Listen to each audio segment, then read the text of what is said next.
Hoyle. I'm just going to do my episode 6 investment ISA portfolio update this week.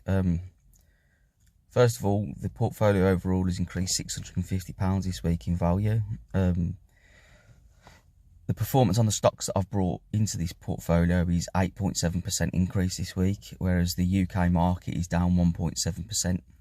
That information I've got from Simply Wall Street. So I've beat the market by roughly over 10% this week, which is a great outperformance. Obviously, it's only a week. It's just a small section of the long-term investment view. But I'm happy with that. It's another £650.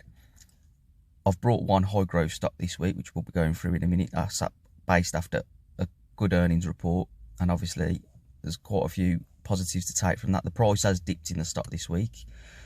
But I think that's just because, even though it's a good earnings report, the growth has slowed, but I don't think it's slowed to the point where you need to be buying out of it. And I've worked out that it was a decent price to buy in at. Obviously, if I can get it a bit cheaper than that, that's even better. I'm going to go through what's gone up, what's gone down this week, and obviously the new stock that I've brought. And I'm just going to try and do a quick, brief outline of the portfolio this week. Not much news in the world this week. It's all vaccine still, all that sort of stuff, lockdown. So there's not much interesting in the world this week. The week going forward is obviously the inauguration in America. So there's been a new president. President Biden will be inaugurated, and we'll talk about more. Well, we'll see how that affects the stock market in next week's update. But let's just dive straight into the portfolio this week. The first stock I'll talk about is Distill quickly, because obviously this is my biggest mover in the portfolio this week. It's gone up another 19%. That's £800 in my total holdings, because obviously I hold it in both the ISAs. So I'm now sitting on a £2,400 profit between my two portfolios, between my two ISAs, and that's 100% return. The first one I've let to get over 100%, to be fair. Most of the time I'm selling that about 80%, 90%, and top slicing. Whereas this one I've just let run, and I'm hopefully going to let it run a bit further. My price range is between 2 and 4 pence, which I think is a good price range to buy in at for the long term, because obviously on my future calculations, which I've calculated it to be conservatively with just 10% growth a year, it'd be about 17 pence a year in the next decade. So I'm happy to buy in between 2 and 4. I'm not going to buy any more because I've got a large holding in it, and I got it about 1.2 pence. So I'm happy with that. If it does dip below the 2 pence mark, maybe down to 1.5 pence, I'll probably add a bit more to my holding. I'll just go through the 5-day graph quickly. There you go, the 5-day graph started in the low 2s and it's gone up to the mid 2p's now. So that's been a phenomenal week for this stock, and it's based on its trading update. I'll quickly go through this trading update. It was on last Tuesday. It's reported strong progress for the third quarter, and it's going to launch a new botanical vodka brand, which is a vodka. It's plant-based vodka, and it's going to be a lower percentage, less alcohol percentage. So obviously it's for a healthier lifestyle, but people like to still enjoy socialise drinking and enjoy vodka. So we'll see how that goes. It's obviously this stock's traded on the AIM market, which is for smaller firms and smaller startups and stuff like that. But obviously Boohoo's on the AIM market as well. Fever-Tree, they're massive companies. So it's just different. It's not not traded on the London stock. Well, on the FTSE exchange, it's traded on the AIM market. The revenues in the quarter through to December have increased by 22%, which is a good rate of return, good increase in revenues.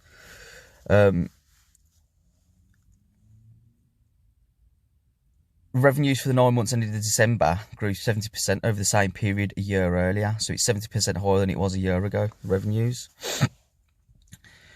The new brand vodka that they're bringing out is Trove Botanical Vodka. And revenue, which is, that's the new brand that they're bringing out. Obviously, this company's about building up brands and stuff for the future. The new, obviously, revenue has increased by 22% year on year. The key brand growth outperforming their relative categories. So it's beating all the, the brands that they've got percentage-wise, beating all the categories in the overall spirits market. But it's smaller, so it's easier. The bigger percentage, when they increase the sales, is going to increase more.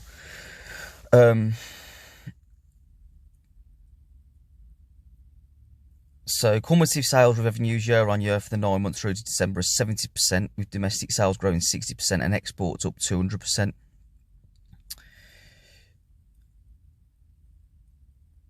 The sales gains in grocery retail stores like your Asda's and Tesco's and online have largely offset significant declines across both hospitality and travel sectors, so hotels, pubs and stuff like that, where they've lost money out in them sectors, they've gained in the retail sector.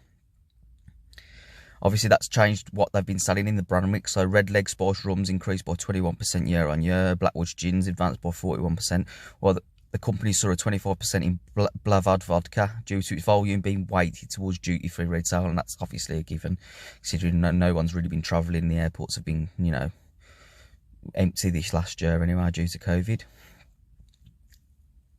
Obviously, we'll just look at this now.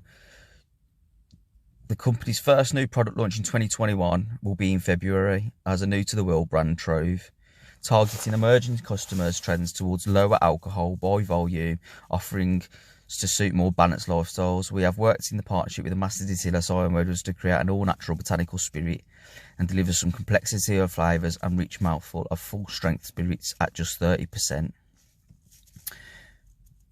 Obviously, it's been done by distilling fruit and botanicals, which have been carefully selected to amplify the flavour and give the body to the liquid. Obviously, that's why the shares have jumped this week. Good trading sales revenues increase.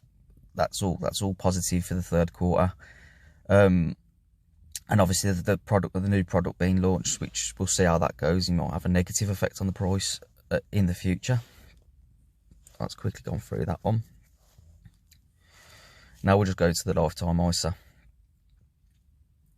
Obviously, we've just been through Distill. The other mover this week is AJ Bell. No real news on that. It's moved about 4% up. JD Sports has had a trading update this week. It is down 2.5% this week. But the trading update is...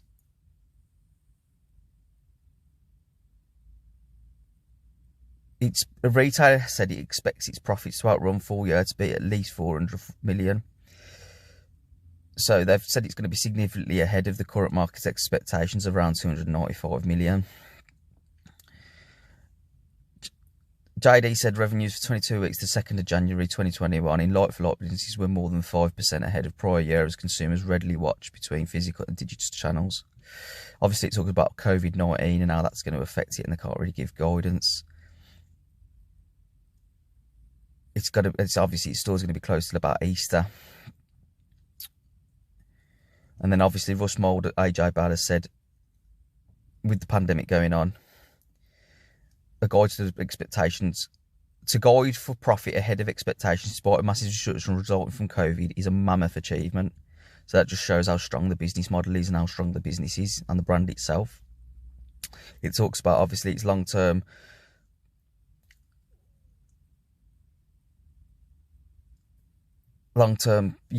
deals with big brands like Nike and Adidas. Obviously, Adidas is going to a more direct consumer model. For now, though, JD is still a valued retail partner of these. The price is down this week, but I think it's still around the price it should be. Hopefully, it dips a bit more. We can get a whole bit more of this company at a cheaper price. So that's all for JD this week. Then here, finally, we'll just talk about this stock now this week. Is Boohoo. This is the new stock I've brought this week. A high growth stock. Fast fashion. It's an online retailer that sells fashionable clothes. Everybody uses it. It's got brands such as Nasty Girl, Pretty Little Thing, Boohoo Man, Karen Millen. I think it's just brought Oasis out. Them stores. We'll see how that goes in the future. That's had a trading update this week, and after the trading update, the price dipped. But the stock overall is the biggest faller of the week in the portfolio. It's 6% down. I haven't lost 6% on it, but I've lost about 5% after buying it, which, stocks always go down after I buy them normally.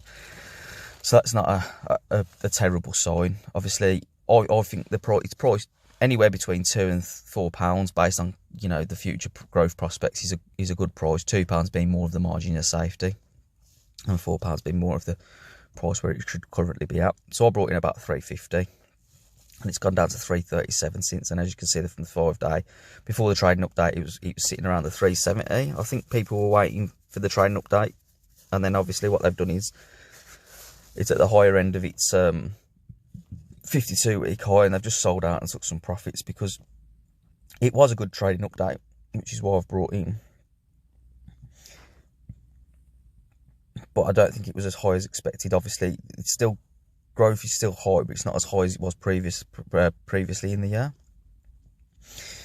I knew growth would be stronger than expected. Sales surged to 40% in the run-up to Christmas. Fast Fashion Group said it expected revenue to rise between 36 and 38% in the year to the end of February, up from earlier guidance of 28 to 32% increase. Now that's massive to me. I think that's a great thing. I don't understand. Boohoo tends to have a good trading update, and its price tends to go down. I think people are just taking profits, so it's a good time to buy in after a trading update sometimes. The revenues increased to 668 million from 473.7 million in the 4 months to the end of December. It's a huge jump. It owns Nasty Girl, Karen Millen and other brands, it's said in the trading update. The increase was strong, but slightly weaker than the 42% growth in the 10 months to the end of December. Now that's why I think the price has dipped. But to be fair, 40%, 42%, it's still phenomenal growth in a company of the size that it is getting to at the moment, Boohoo. And it's continuing to grow at that pace. The issue is, though, they want Boohoo's sales and revenues to increase, because obviously since the Leicester scandal, its margins have taken a bit of a hit. Not as massive as you would think. Everyone, sort of panicked when that happened because, Next wouldn't sell the products, ASOS wouldn't sell the products. But to be fair, that's less than 1%. We're around about the 1% of their sales revenues come through those channels. And also, the Leicester sweatshop scandal was a small part of their business. They weren't mass manufacturing their clothes in these Leicester shops. It was more the testers were being done. And obviously, my personal opinion is they should have known. Ignorance isn't a company that size. They should have known. But obviously, they've put in this agenda for change, corporate governance, and hopefully it's the best thing that could have happened to the company and moving the company forward. They built their own warehouse to highlight how things should be done. And they've got an agenda for change, and obviously it's been implemented. They've cut ties with 64 suppliers. Whereas this is the thing, that it wasn't actually them that was, breaking the modern slavery laws. It's like you go to a corner shop and buy cigarettes on the cheap for £4. It's the same thing. It's not the shop. The shopkeeper hasn't stolen the cigarettes, but he's selling the cigarettes. So ignorance isn't bliss in that. That's the only way I can describe it. But I don't think now that the problem is that this happens all over the place. You go to a local market stall and buy some clothes, and it's been made in a Leicester sweatshop. So Boohoo's too big a company to be allowing things like that to happen. And obviously, hopefully, going forward, the management, have put things in place to stop this ever happening again. So that's going to take a bit of a tight squeeze on the margins. Obviously, manufacturing them at a cheap price, but moving forward, if the sales continues, the margin shouldn't be so much of an issue, because obviously the profit's going to increase through revenue growth. Boohoo's out, obviously, look at the last bit now. Boohoo has outperformed financial markets while working to overhaul its business practice after a scandal over the poor treatment of workers at factories in Leicester that makes its products. Boohoo is making towards effecting change while noting that recommendations remain in progress. The Boohoo Chief Executive John Little said, "I'm delighted with the group's performance over the peak trading period. The group is in an excellent position entering 2021, which we expect to be another year of progress." And I think it will be too. So obviously now I've initially brought in with a 5%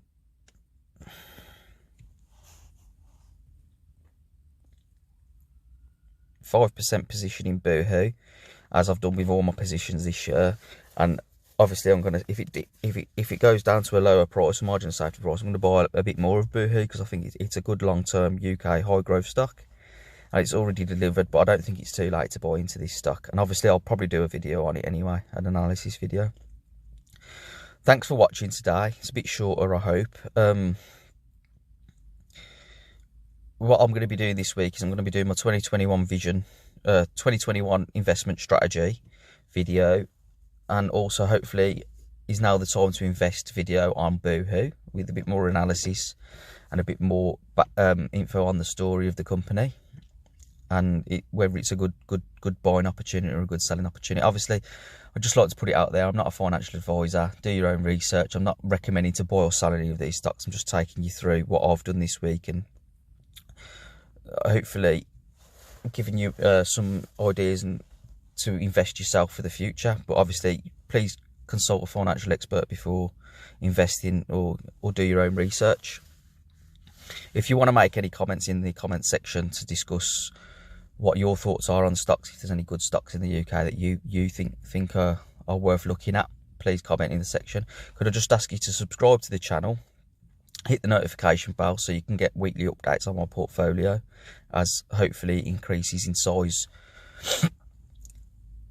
over the coming year, hopefully. And